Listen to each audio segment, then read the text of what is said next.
Hi, everyone. This is Sebastian Traeger, Managing Director of Reliability.com, and we are back with another episode of Reliability 4.0. As always, we're on a mission to make the world a more reliable place, and we do that as a company through the power of root cause analysis, but we like to talk to guests out there who are making the world a more reliable place in many different ways. Well, today we are thrilled to be joined by Rildo at Gestamp. And we are just thrilled to have you on, Rildo. And we'd love to hear a little bit about yourself and your company. So why don't you tell us a little bit about what the business does, and we'll kind of dive in from there. Thank you, Sebastian, for having me. So it's a pleasure talking about reliability. Appreciate it. So my name is Rildo. I'm maintenance manager in reliability. I've been working Gestamp for 4 years now. Gestamp is a big company for the automotive area, and we are present in 24 different countries. So the total employee for Gestamp is around 45,000 employees. Wow. They only US, we have more than 4,000 employees. So here in Tennessee, where my base home is, we have three plants, 10 minutes difference between each other.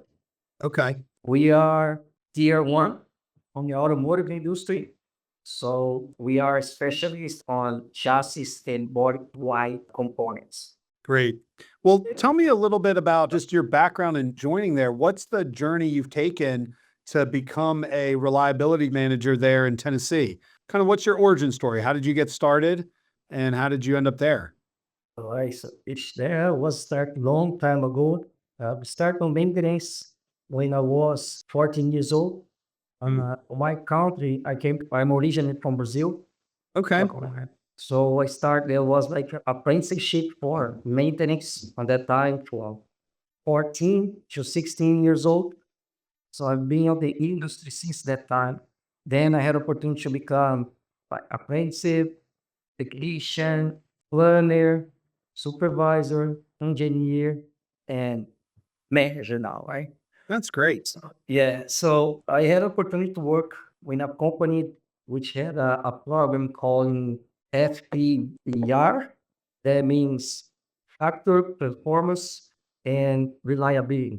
So I was responsible for a couple groups that involve reliability and the TPM. Then I become specialist in most of these practices like autonomous maintenance, planet maintenance, SysMed, CMMM, which is we use SAP, ABC criteria, early management, and root cause analysis. So all those tools I'm familiar with and I've been worked for 20 plus years. Okay. That's great. So really it started out, as you said, when you were just a teenager, you just had an aptitude for, I guess, fixing things for maintenance. And that's kind of where the journey started. Correct. So the mindset clicked long time ago in terms of fixing, right? So there is a huge difference between fixing and solving. That is kind of what my mindset is, right? So that is what the maintenance people, personnel, took targets. Some companies, the mindset is already in there in terms of solving problems, not only fixing problems. But those, because of this background that I have, become like technician, planner, supervisor, engineer. So gave me a really good experience because I've been in almost all the positions in the maintenance organization. Right. Yeah. So you've got just kind of a broad experience in all of it. Well, I want to dive into kind of what you do work wise, but I always like to ask folks a little bit about what they do kind of outside of work, at least to get a little bit of a flavor. And one thing I'll say is I've actually had the privilege of being in Brazil a few times and been to Sao Paulo, loved it. Also, I don't know how many people who are born and raised there. I actually had the chance to go on a kind of a 3-day trek in the Amazon, which was incredible. Flew up to Manaus and then traveled into the Amazon, which was really a once in a lifetime opportunity. So yeah, beautiful place. Share for our folks, what do you like to do? Just kind of one thing outside of work. So being Brazilian, of course, I'm passionate for outside sports, Okay. soccer, of course, and really love and enjoying stay with my family. That's great. Whenever I get chance, I love to travel and spend time with them, some friends, barbecue, just enjoy. Enjoy my health and family, but that I love sports and soccer. It's my passion. Okay. I guess, yeah, I mean, I don't want to stereotype, but I guess if you're Brazilian, obviously you guys are unbelievable at soccer. So as a national, I love watching the Brazilians play soccer. We used to be. We used to be. I don't think you, we're just in a little slump, maybe, you know. That's good. Well, let's switch back to work then. You know, kind of in your role, what are some of the goals of your team or KPIs? How do you organize your team's time for results? Like, what results are you going for? What metrics do you use? I always like to ask folks about how they're organizing their work and what they're really focused on. Yeah, in terms here in Gestamp, I have 57 people on the maintenance area. So pretty huge company. We have stamping and assembly and laser process here, right? So it's plus facility. So it's a really good organization. The main KPIs that we are tracking and have as a goal is, of course, OE, MTBF, MTTR, maintenance availability, year compliance, maintenance, work order backlog, notification, compliance, and expenses. We Okay. call RNEM. So those are the basic ones, the main ones that we are tracking. One's daily base, the other one's weekly base, the other one's monthly base. Okay. I mentioned this to you earlier. I saw in your LinkedIn profile, you kind of said you're an SAP guru because I'm assuming that's one of the tools you use. How are you using that? What have you found to be like tips or tricks? Because I know a lot of people struggle with SAP. People have a love-hate with it. I have my first contact with SCP like 8 years ago. And when I used to work as a plumber, I worked with SCP for 7 years and had the opportunity to implement, restructure, implement new modules on SAP, AEM at that time, and had the opportunity to go over, train the entire facility on SAP. So that was valuable for me because I had the opportunity to learn the system. Then spent 10 years without any type of contact with SAP until I started PM just now. So I had to remember everything back and have been working with SAP again 4 years. Okay. The situation was very similar that I face here. The exactly what you described. People do not understand how they work and do not take advantage for the system. But there is a powerful tool that maintenance have to managing assets, right? So I do consider my knowledge in SAP pretty strong. I'm able to manage pretty well based upon our PM plan. It's based upon SAP. We implement predictive on SAP. So Well, it's I've actually never used SAP. What is it that people find complicated or difficult? Is it just that there's so many features, or what would you say are the areas that people struggle in? I would say is SAP is not intuitive as other softwares. There are several transactions that you either need to create some kind of shortcut or memorize. It's being useful for finance, for cost, HR as well. So in a company, all the departments use the same system. So Okay. you take a lot of advantage on that. But the complaint that I receive from my guys is not user friendly because you needed to know there is a lot of options to fill out to get the information you need. So you don't need to fill up all of this. You have to have kind of knowledge about Excel because most of the people take information from SAP and work in Excel. So those are the struggle that I heard more about SAP. Okay. Yeah, just not as user friendly, not as intuitive, but if you spend the time, it becomes a very powerful tool. Are there other software platforms that you found to be indispensable in your work? In all the CMS softwares, they are necessary, right?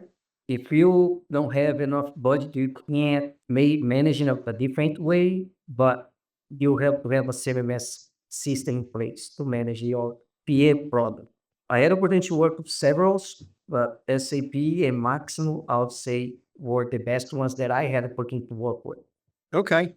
Okay, and of course, any type of problem or either a flip chart or root cause analysis. that I really believe most of the problems that we face on maintenance, it's because either we do not understand the root cause or we do not prioritize the PMs or the department. That is kind of what I've been facing in this side of me. Well, just on that front, because I mean, obviously, our company is kind of only does root cause analysis. So I am curious to hear, what do you use for root cause analysis? What have you found the most helpful for being able to solve problems through, doing RCAs?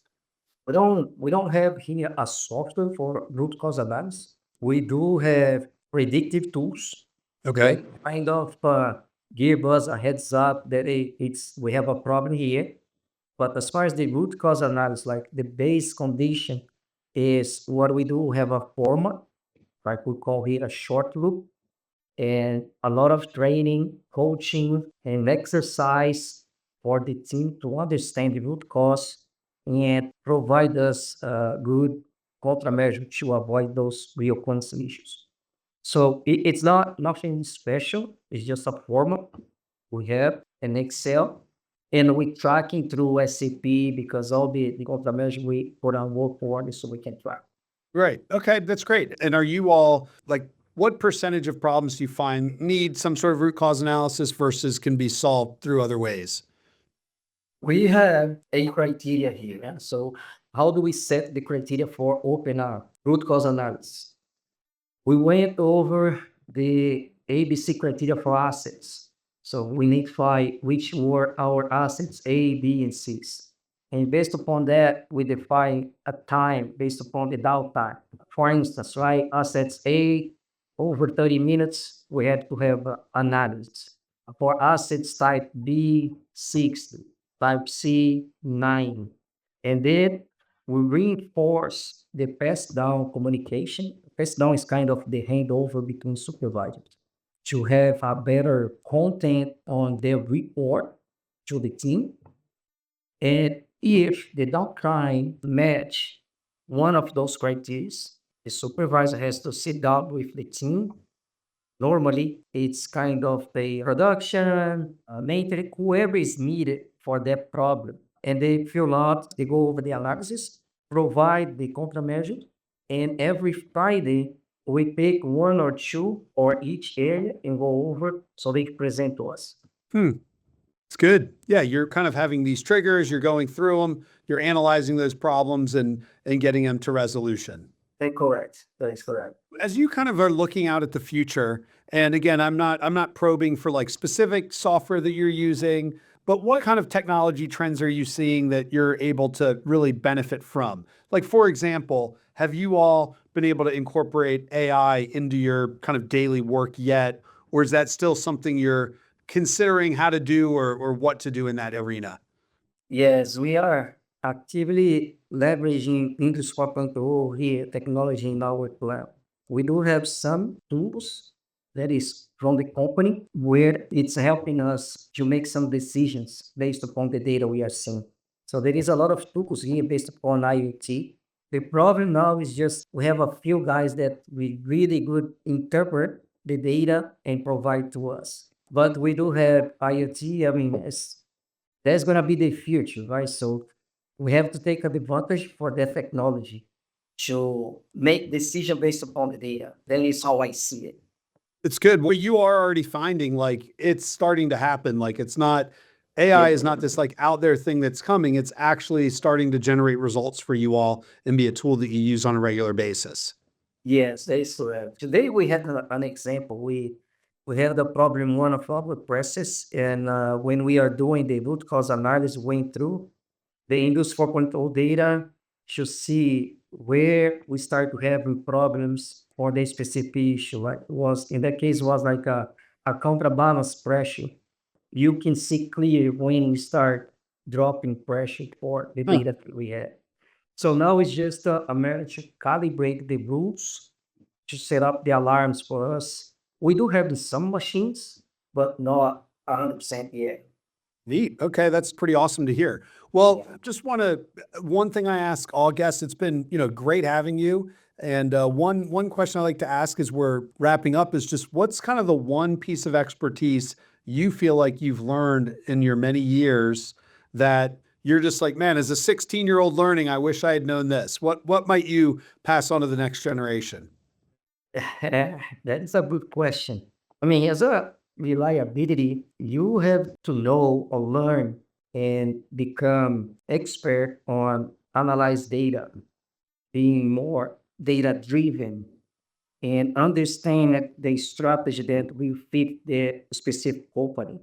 You can adapt, you can copy, but you have to adapt based upon your organization, your skill set that we have on your team. I think that is what I've learned.